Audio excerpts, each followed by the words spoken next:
So hello everyone, we're going to do a quick video on how we're going to be using the rubber dam for a single unit case.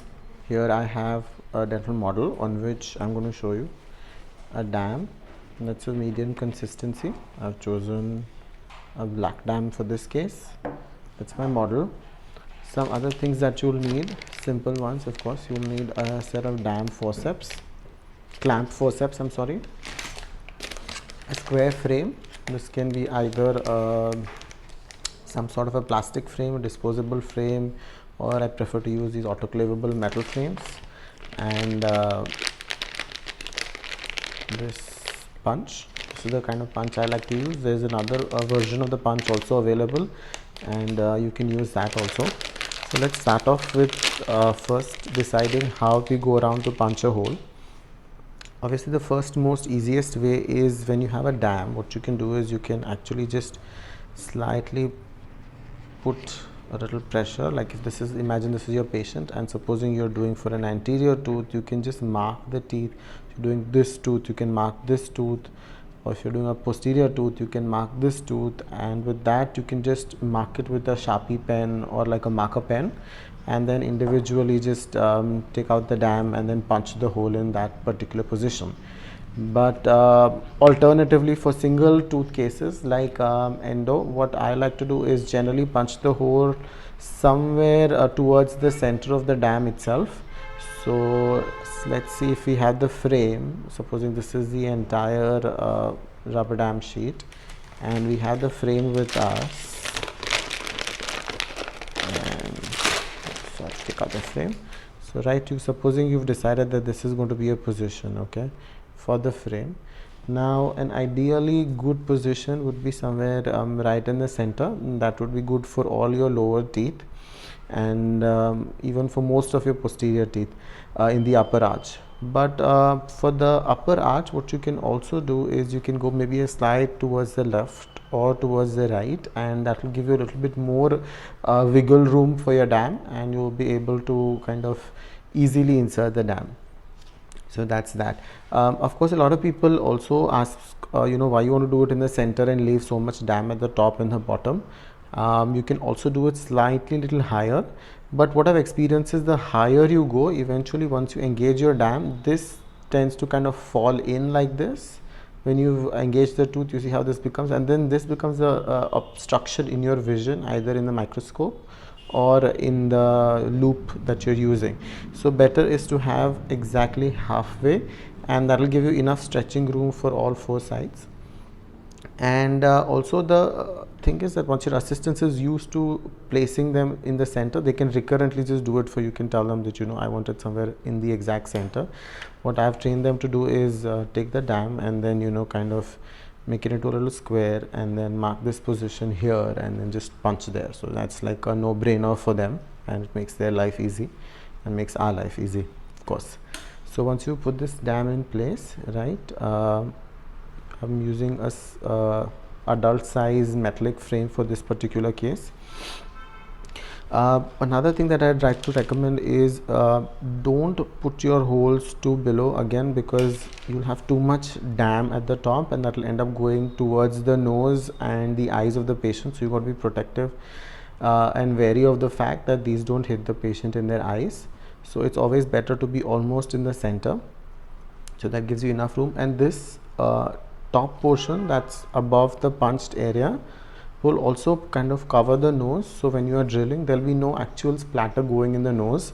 We are a lot of the time scared that this covering the nose will cause the patient some sort of a claustrophobia, but actually when the dam rests evenly on the bridge of the nose, like say something like this, it will really make enough room underneath for the air to pass, so you don't have to worry, it's going to be fine, right?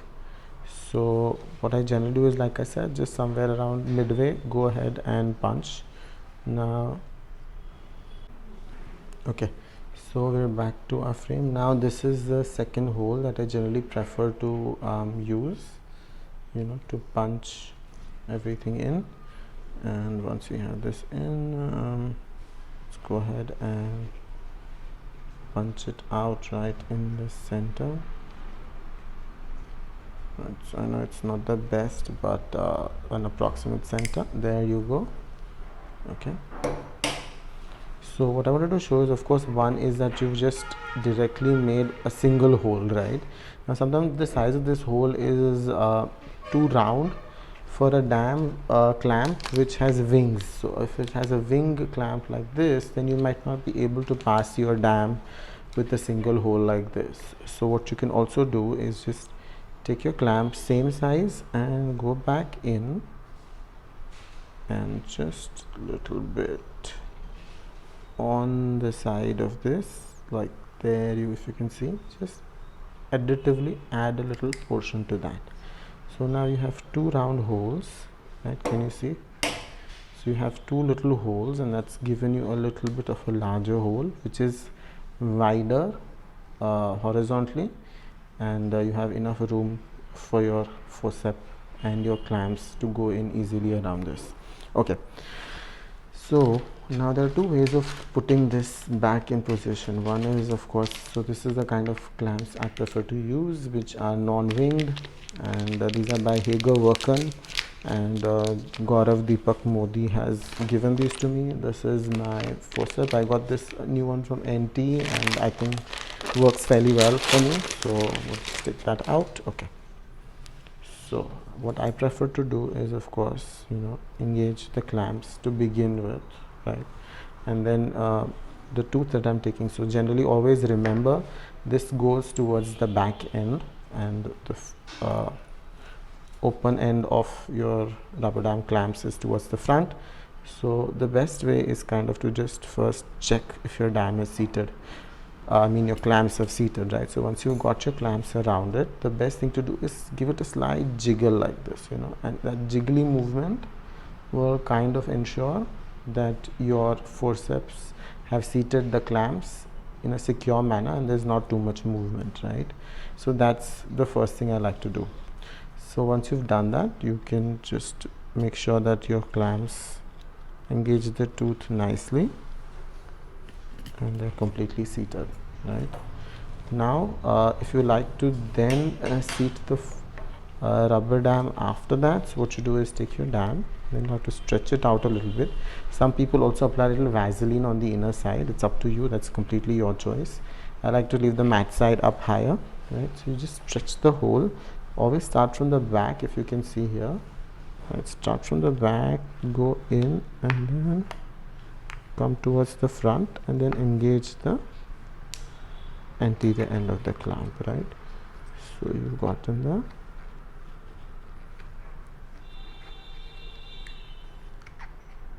dam around all the borders initially, right? Now if you look at this, what you got is you got the dam seated everywhere, but you've also kind of have a little bit of the dams in this area which is not going, with this area which is not going. So I'm going to show you what to do with that.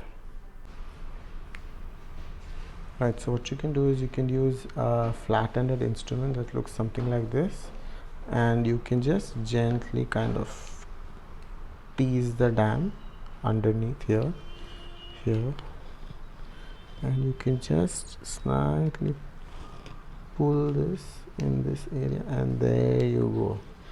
Perfect, right? So you have it here.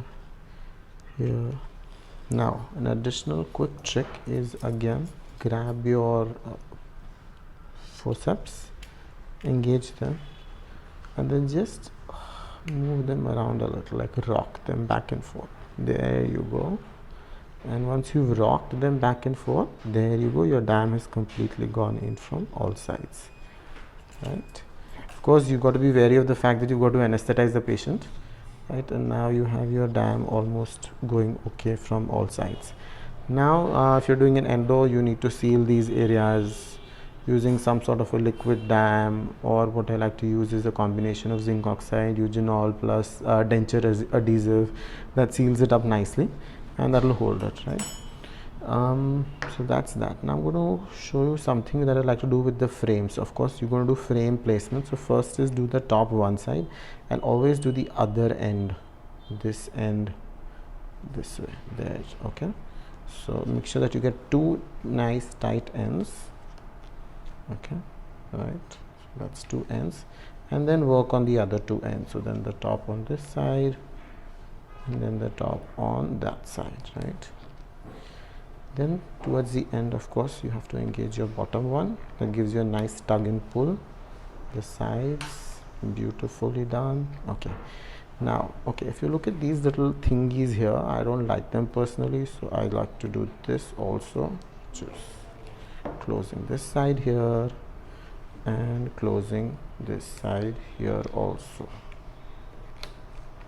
So, okay, so this can only be done if you have a metal frame, you know, and that gives you a little advantage. These metal frames are nice and tight, and this will not come in your way when you're working. It will also give your patient a little breathing room. So that's that.